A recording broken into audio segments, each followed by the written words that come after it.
कहानी की शुरुआत होती है एलेक्स से, जो आज अपने नए घर में शिफ्ट हो रहा था। उसके साथ उसके दो दोस्त भी थे जो उसका सामान शिफ्ट करवाने में मदद कर रहे थे, लेकिन मदद कम और शरारत ज्यादा कर रहे थे। मजाक मजाक में उन्होंने एलेक्स के ऊपर सामान फेंक दिया, जिससे उसका सारा सामान रोड पर गिर गया। एलेक्स नीचे झुककर सामान उठाने लगा, तभी उसे एक पुरानी ड्राइंग मिली। वो ड्राइंग उसी ने बनाई थी, लेकिन उसे याद नहीं था कि उसने इसे कब बनाया था। तभी उसकी नजर सामने से आती हुई एक लड़की पर पड़ी, और वो लड़की मैं थी, खुशी। एलेक्स मुझे देखते ही पहली नजर में पसंद करने लगा। वो मुझे बस देखता ही रह गया। तभी उसे होश आया कि वो सड़क के बीच बैठा है। वो जल्दी से रास्ते से हटा और मैं बिना ध्यान दिए वहाँ से निकल गई। अगली सुबह एलेक्स के दोस्त का फोन आया। उसने कहा, उठ जा, आज नए स्कूल का पहला दिन है और तू लेट हो गया है। एलेक्स हड़बड़ा कर उठा और आदत से बोल पड़ा, मॉम, आपने मुझे उठाया क्यों नहीं?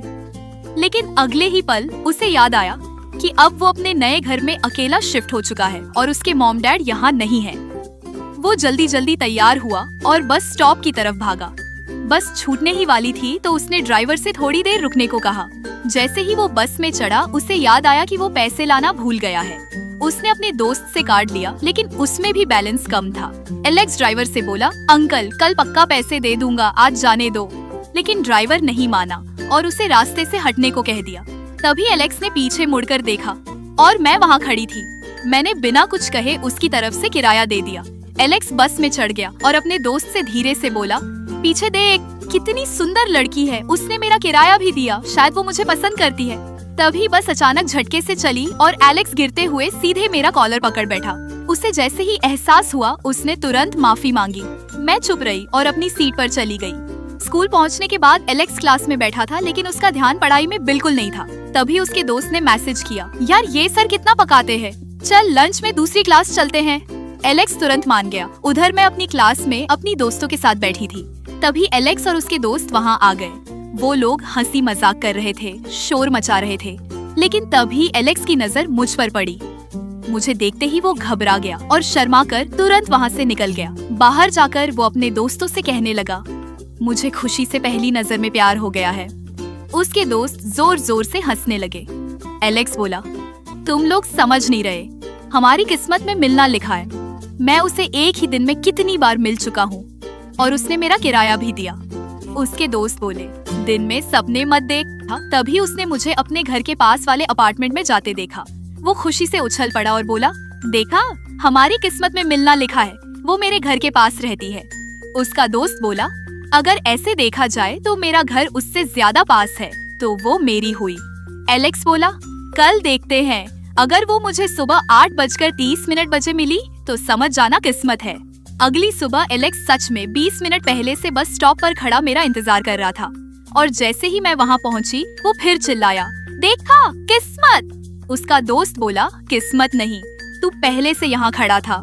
लेकिन एलेक्स को अब हर चीज में सिर्फ मैं ही दिखाई दे रही थी, और एलेक्स अब हर छोटी बड़ी चीज में किस्मत ढूंढने लगा था।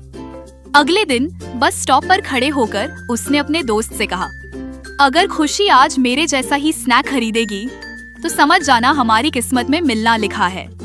मैं स्नैक बार की तरफ गई, लेकिन मैंने कोई दूसरी ड्रिंक खरीद ली। उसका दोस्त एलेक्स को देखकर हंसने लगा, लेकिन एलेक्स फिर भी बोला, कोई बात नहीं, शायद किस्मत कुछ और दिखाना चाहती है। तभी उसके दोस्त ने कहा, अगर सच में पसंद करता है तो जाकर बात कर। एलेक्स बोला, लेकिन किस बहाने से? उसके दोस्त ने कहा, उस दिन बस का किराया उसने दिया था, पैसे वापस कर दे। ये सुनते ही एलेक्स की आंखों में चमक आ गई, लेकिन फिर उसके दोस्त ने पूछा, तुझे उसका अपार्टमेंट नंबर पता है? एलेक्स चुप हो गया। अब उसने अपने दोस्त से कहा, तू उसकी क्लास में है, उसे दोस्ती कर और मुझे मिलवा दे। उसका दोस्त बोला, नहीं भाई, पहले खुद कोशिश कर। अगले दिन सुबह मैं बस स्टॉप पर खड़ी थी। एलेक्स मुझे देखकर आगे बढ़ा, लेकिन फिर डर गया और बोला, आज नहीं, कल बात करूंगा। अगले दिन उसने फिर कोशिश की। वो मेरे सामने आने लगा, लेकिन मैं पहले ही आगे निकल गई। फिर अगले दिन उसने मेरा पीछा करना शुरू कर दिया। जैसे ही मैं पीछे मुड़ी, वो तुरंत दीवार के पीछे छुप गया, लेकिन उसका बैग बाहर दिख रहा था। फिर अगले दिन वही हुआ।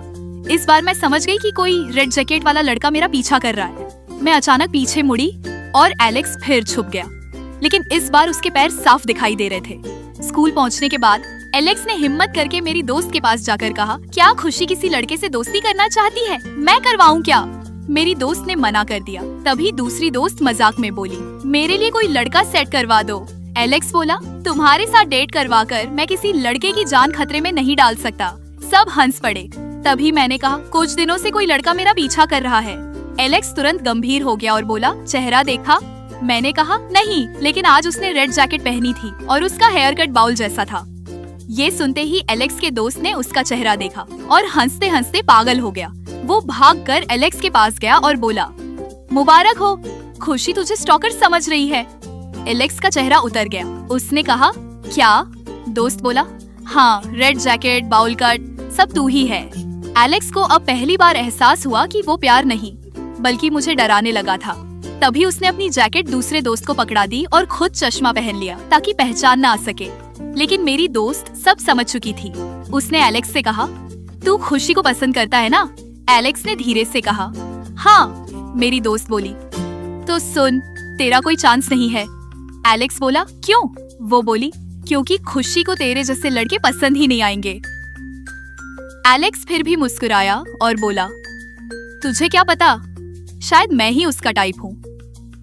लेकिन अब कहानी और मजेदार होने वाली थी, क्योंकि एलेक्स हार मानने वालों में से नहीं था और एलेक्स को सबने समझा दिया था कि उसका कोई चांस नहीं है, लेकिन वो हार मानने वालों में से नहीं था। फिर एक दिन एलेक्स ने हिम्मत करके मेरे सामने आने का फैसला किया। मैं स्कूल से घर जा रही थी, तभी वो मेरे सामने आकर खड़ा हो गया। मैं रुक गई। वो घबराते हुए बोला, मैं वही हूँ जिसका उस दिन तुमने बस में किराया दिया था। मुझे याद आ गया। उसने जल्दी से एक लिफाफा निकाला और मेरी तरफ बढ़ाया। ये तुम्हारे पैसे हैं। मैंने लिफाफा ले लिया। फिर वो मुस्कुराकर बोला, वैसे मेरा नाम एलेक्स है। मैंने कहा, खुशी, अगर तुम चाहो तो हम दोस्त बन सकते हैं। मैं कुछ सेकंड उसे देखती रही, फिर हल्का सा सिर हिलाकर चली गई। एलेक्स वहीं खड़ा रह गया, जैसे उसकी दुनिया रुक गई हो। उसने पहली बार मेरा नाम अपने मुंह से सुना था। उस रात वो खुशी से सो नहीं पाया, बार बार मेरा नाम बोल रहा था। उधर मैं घर पहुंची और लिफाफा खोला। उसमें सिर्फ पैसे नहीं थे, बल्कि एक छोटा सा नोट भी था, जिसमें एलेक्स ने बहुत सारी बातें लिखी थी जो वो मुझसे कहना चाहता था, लेकिन घबराहट में कुछ बोल नहीं पाया। अगली सुबह मैं अपनी छोटी बहन के साथ बाथरूम के लिए लड़ रही थी। उधर एलेक्स परफ्यूम लगाकर तैयार हो रहा था और खुद से कह रहा था, आज तो पक्की दोस्ती करूंगा। रास्ते में वो अपने दोस्त के साथ जगह बदल बदल कर मेरे पास आने की कोशिश करता रहा, कभी आगे कभी पीछे, ताकि किसी तरह बात शुरू हो जाए। उसके दोस्त परेशान हो गए थे। बस स्टॉप पहुंचते ही एलेक्स ने अचानक कहा, खुशी, तुम्हारा फोन नंबर मिलेगा? मैंने उसे देखा, तभी उसने जानबूझकर अपना फोन नीचे गिरा दिया। जैसे ही मैं फोन उठाने झुकी, ऊपर से कैंडीज बरसने लगी। मैंने हैरानी से ऊपर देखा। एलेक्स मुस्कुराते हुए बोला, आज वाइट डे है, ये सब मैंने तुम्हारे लिए प्लान किया था। फिर वो बोला, अपने बैग में भी देखो। मैंने बैग खोला, उसमें भी कैंडीज भरी हुई थी। मतलब रास्ते भर वो चुपके से मेरे बैग में कैंडी डालता आया था। लेकिन मैं खुश होने की बजाय उसे घूरने लगी। मैंने फोन वापस दिया और बिना नंबर दिए बस में चढ़ गई। एलेक्स वहीं खड़ा रह गया। उधर स्कूल में मेरी दोनों दोस्त इतनी सारी कैंडी देखकर खुश हो गईं। एक बोली, वाह, कोई तो तुम्हें बहुत पसंद करता है। तभी दूसरी दोस्त गलती से बोल गई, बेचारे एलेक्स को ये भी नहीं पता कि तुम्हें कैंडी पसंद नहीं है। मैंने तुरंत उसकी तरफ देखा। तुम्हें कैसे पता ये कैंडी एलेक्स ने दी है? वो घबरा गई। तभी मेरी दोस्त भागती हुई उसके पास आई और बोली, मेरी गलती से खुशी को पता चल गया कि तू उसे पसंद करता है। लेकिन एलेक्स खुश हो गया। उसने कहा, तो अच्छा है ना, अब उसे सब पता है। दोस्त बोली, तुझे समझ नहीं आ रहा, तेरा कोई चांस नहीं है। तभी मैं वहाँ से गुजर रही थी। एलेक्स ने मुझे देखकर आवाज लगाई, खुशी। मेरी दोस्त तुरंत छुप गई। एलेक्स मेरे सामने आकर बोला, तुम मुझे अपना नंबर देना भूल गई थी। मैंने बिना जवाब दिए उसे नजरअंदाज किया और आगे बढ़ गई। एलेक्स फिर भी पीछे से बोला, एक बार दे दो ना। मैंने पलटकर देखा भी नहीं। अब उसकी हालत खराब होने लगी थी। अब वो हर जगह गिटार लेकर घूमने लगा। जहाँ मैं जाती वो पीछे आ जाता और गाना गाते हुए कहता, मुझे अपना नंबर दे दो। मैं गुस्से में आ गई। मैंने उसका गिटार पकड़कर दूर फेंक दिया, लेकिन उसी दौरान उसके हाथ में हल्की चोट लग गई। मुझे थोड़ा बुरा लगा। मैंने कहा, ज्यादा लगी तो नहीं, हाथ दिखाओ। एलेक्स ने तुरंत हाथ आगे कर दिया। उसके हाथ पर लिखा था, मुझे अपना नंबर दे दो। मैंने उसे घूरा और गुस्से में मुड़ गई। फिर मैंने उसके दोस्त से कहा, इसे मेरा नंबर दे देना। ये बोलकर मैं चली गई। उधर एलेक्स खुश होने की बजाय नाराज हो गया, क्योंकि वो मेरा नंबर खुद मुझसे लेना चाहता था। लेकिन उसे नहीं पता था अभी असली मुसीबत शुरू होने वाली थी। लेकिन इसका मतलब ये बिल्कुल नहीं था कि मैं उसे पसंद करने लगी थी। मैं बस उससे पीछा छुड़ाना चाहती थी। उधर एलेक्स को मेरा नंबर मिल चुका था, लेकिन वो खुश कम और नाराज ज्यादा था। वो अपने दोस्त से कह रहा था, मुझे खुद खुशी से नंबर लेना था, ऐसे नहीं। उसका दोस्त बोला, भाई नंबर मिल गया, यही बहुत है। उधर मैं अपनी दोस्तों के साथ बैठी थी। मेरी दोस्त बोली, एलेक्स सच में तुझे बहुत पसंद करता है। मैंने कहा, पसंद करता है या परेशान, फर्क होता है। उस शाम बारिश शुरू हो गई। मैं छाता लाना भूल गई थी। स्कूल के बाहर खड़ी सोच रही थी कि अब घर कैसे जाऊं। उधर एलेक्स ने जैसे ही देखा कि मेरे पास छाता नहीं है, उसकी आंखों में चमक आ गई। अब मैं अकेली खड़ी थी।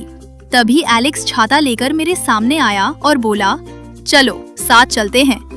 मैंने मना कर दिया। वो फिर बोला, बारिश हो रही है। मैंने कहा, फिर भी नहीं, और मैं तेज कदमों से आगे बढ़ गई। लेकिन एलेक्स पीछे पीछे आता रहा। वो बोला, एक ही छाते में चल सकते हैं। मैंने फिर मना कर दिया। कुछ देर बाद उसने गुस्से में छाता मेरे सामने जमीन पर फेंक दिया और बोला, इसे अकेले यूज कर लो, मैं नहीं आ रहा। मैंने भी छाता उठाकर आगे फेंक दिया। अब वो फिर उठाता, फिर मेरे आगे फेंकता, मैं फिर आगे फेंक देती। ऐसे करते करते हम दोनों मेरे अपार्टमेंट तक पहुंच गए, बारिश में भीगते हुए। अब एलेक्स बोला, तुम्हारी वजह से छाता खराब हो गया, अब मैं भी घर नहीं जा सकता। तभी मुझे एहसास हुआ कि मेरा एंट्री कार्ड गायब है। मतलब मैं बिल्डिंग के अंदर भी नहीं जा सकती थी। फोन की बैटरी भी खत्म हो चुकी थी। अब मैं सच में फंस गई थी। तभी एलेक्स थोड़ा नरम होकर बोला, अगर चाहो तो मेरे घर चल सकती हो, पास में ही है, फोन चार्ज कर लेना। मैंने मना कर दिया। एलेक्स गुस्से में बोला, ठीक है मत आओ, मुझे क्या फर्क पड़ता है। ये कहकर वो चला गया। मैं अकेली बारिश में खड़ी रह गई। लेकिन कुछ देर बाद वो फिर वापस आ गया। और सच कहूँ तो उस रात मैं भी हैरान थी। जिस लड़के को मैं सिर्फ परेशान करने वाला समझती थी, वही लड़का बारिश में भीगते हुए मेरे लिए वापस लौट आया था। एलेक्स अपने घर से कुछ सूखे कपड़े लेकर आया था। उसने मेरे सामने आकर कहा, ये लो, अगर ठंड लग रही हो तो पहन लेना। मैंने उसे देखा और पूछा, तुम वापस क्यों आए? वो थोड़ा शर्माते हुए बोला, जाहिर सी बात है, मुझे तुम्हारी चिंता हो रही थी। उसकी बात सुनकर मैं कुछ पल चुप रह गई। तभी अचानक बिल्डिंग का दरवाजा खुला और उसे भी अंदर खींच लिया। मैंने कहा, 2 मिनट यहीं रुको। फिर मैं ऊपर अपने घर भागी। कुछ देर बाद नीचे वापस आई। हाथ में एक सूखा स्वेटर, दवाई और एक छाता था। मैंने स्वेटर उसकी तरफ बढ़ाया और कहा, ये पहन लो, इस नहीं तो बीमार पड़ जाओगे। फिर दवाई देते हुए बोली, और ये खा लेना। फिर छाता पकड़ाते हुए मैंने गुस्से वाले अंदाज में कहा, इतना सब करने के बाद भी अगर तुम बीमार पड़े ना तो मैं खुद मार दूंगी। एलेक्स मुझे बस देखता रह गया। मैं मुड़ी और ऊपर चली गई। उधर एलेक्स उस स्वेटर को ऐसे पकड़कर खड़ा था जैसे उसे कोई खजाना मिल गया हो। वो स्वेटर सूंघ भी रहा था क्योंकि उसे लग रहा था उसमें मेरी खुशबू है। तभी मेरी छोटी बहन नीचे आई और उसे देखकर रुक गई। उसने एलेक्स को ऊपर से नीचे तक देखा और फिर भागकर घर चली गई। ऊपर पहुंचते ही उसने मुझसे पूछा, नीचे वो लड़का कौन था? मैंने कहा, कोई नहीं, और हमारी कहानी यहीं पर खत्म होती है।